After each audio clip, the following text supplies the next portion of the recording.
বন্ধুরা, আজকে তোমাদের দেখাবো পঞ্চম শ্রেণীর গণিত বইয়ের তৃতীয় অধ্যায়ের চার প্রক্রিয়া সম্পর্কিত সমস্যাগুলির ১৩ পৃষ্ঠার উপরের অংশের 4টি অঙ্ক।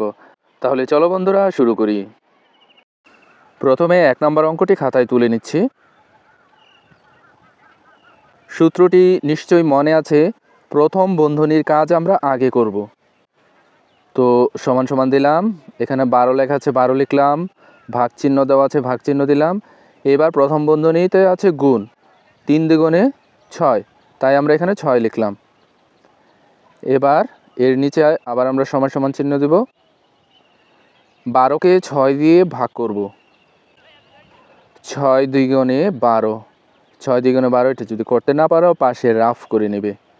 এই যে 12কে আমরা 6 দিয়ে ভাগ করব, তাহলে 6 অক্ষে 6, 6 দ্বিগুণে 12, 2 বার যায়, তাই এখানে 2 দিলাম, নিচে 12 আর যাচ্ছে না, তাহলে এই 2 হলো উত্তর। 6 দ্বিগুণে 12, উত্তর 2। আশা করি বন্ধুরা বুঝতে পেরেছ। এবার 2 নম্বর অঙ্কটি করব। প্রথমে অঙ্কটি খাতায় তুলে নিচ্ছি।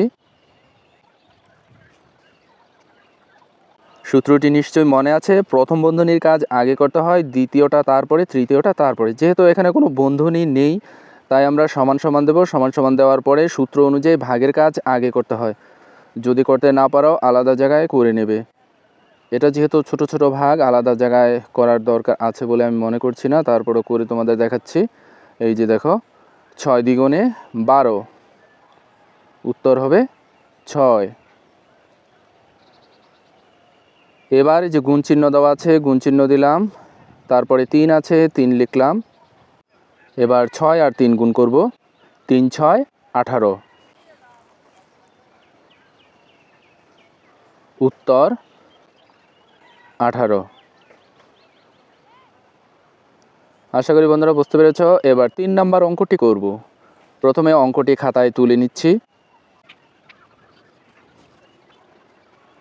তো বন্ধুরা নিশ্চয়ই মনে আছে, প্রথম বন্ধনীর কাজ আগে করব, তাহলে বাকি যা আছে সেটা তুলে রাখবো। তো দ্বিতীয় বন্ধনী দেওয়া আছে, তারপর 24, তারপরে এই যে বিয়োগ চিহ্ন। এবার আমরা প্রথম বন্ধনীর কাজ আগে করব। 3 4 12, এটা 3-এর ঘরের নামতা 4 ঘর পর্যন্ত পড়লেই পেয়ে যাবে। এবার দ্বিতীয় বন্ধনী দিলাম, তারপরে ভাগ চিহ্ন দেওয়া আছে ভাগ চিহ্ন দিলাম, তারপরে 2 আছে 2 বসালাম। এবার তৃতীয় লাইন সমান সমান দেব। প্রথম বন্ধনীর পর দ্বিতীয় বন্ধনীর কাজ করতে হবে, যেহেতু প্রথম বন্ধনী নেই, তা এবার দ্বিতীয় বন্ধনীর কাজ করব। দ্বিতীয় বন্ধনীতে 24 থেকে 12 বিয়োগ করব। 24 থেকে 12 বিয়োগ করলে হবে 12। যদি না পারো তাহলে আলাদা জায়গায় করে নেবে। 4 থেকে 2 বাদ দিলে থাকে 2, এবার 2 থেকে 1 বাদ দিলে থাকে 1, এই হলো 12। বন্ধুরা রাফ করার অঙ্কগুলো কেটে দিলাম, এই রাফগুলো দেখানোর কোনো দরকার নেই। যাই হোক, 24 থেকে 12 বিয়োগ করাতে হচ্ছে 12। এরপরে ভাগ চিহ্ন দেওয়া আছে ভাগ চিহ্ন দিলাম, তারপরে 2 আছে 2 দিলাম। এবার নিচে আবার সমান সমান দিলাম। এবার 12কে 2 দিয়ে ভাগ করব। 6 দ্বিগুণে 12, 6 হবে।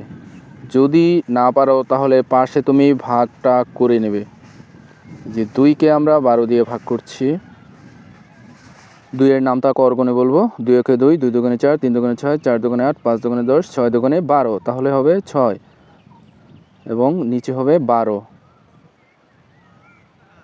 তাহলে 12কে 2 দিয়ে ভাগ করাতে হলো 6, উত্তর 6। আশা করি বন্ধুরা বুঝতে পেরেছ। এবার 4 নম্বর অঙ্কটি করব। প্রথমে অঙ্কটি খাতায় তুলে নিচ্ছি। দেখো বন্ধুরা, এখানে প্রথম দ্বিতীয় তৃতীয় কোনো বন্ধনী নেই, তাহলে সূত্র অনুযায়ী ভাগের কাজটা আমরা আগে করব। অন্য কিছু করলে কিন্তু সম্পূর্ণ ভুল হবে। সমান সমান দিলাম, এবার ঠিক যেভাবে আছে সেভাবেই তুলব। 24, তারপর বিয়োগ চিহ্ন দেওয়া আছে বিয়োগ চিহ্ন দিলাম, তারপরে 3 আছে 3 দিলাম, এরপর গুণ চিহ্ন দেওয়া আছে গুণ চিহ্ন দিলাম। এবার ভাগের কাজ, 4কে 2 দিয়ে ভাগ করব। 2 একে 2, 2 দুগুণে 4, তাহলে এখানে 2 দিলাম। এবার সূত্র অনুযায়ী ভাগের পরে গুণের কাজ করতে হয়, তাই আগে গুণ করব।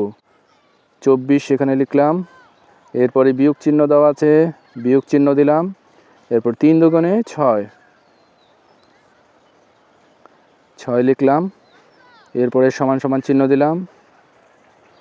24 থেকে 6 বিয়োগ করব। তো যদি মুখে মুখে বিয়োগ করতে না পারো তাহলে আলাদা জায়গায় উপরে 24 নিচে 6 লিখে বিয়োগ করে নেবে।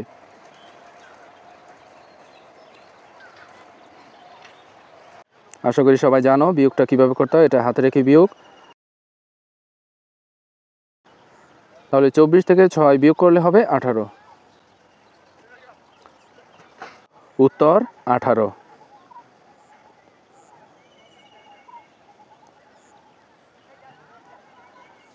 এবার পাশে যেটা রাফ করেছিলাম সেটা কেটে দিলাম।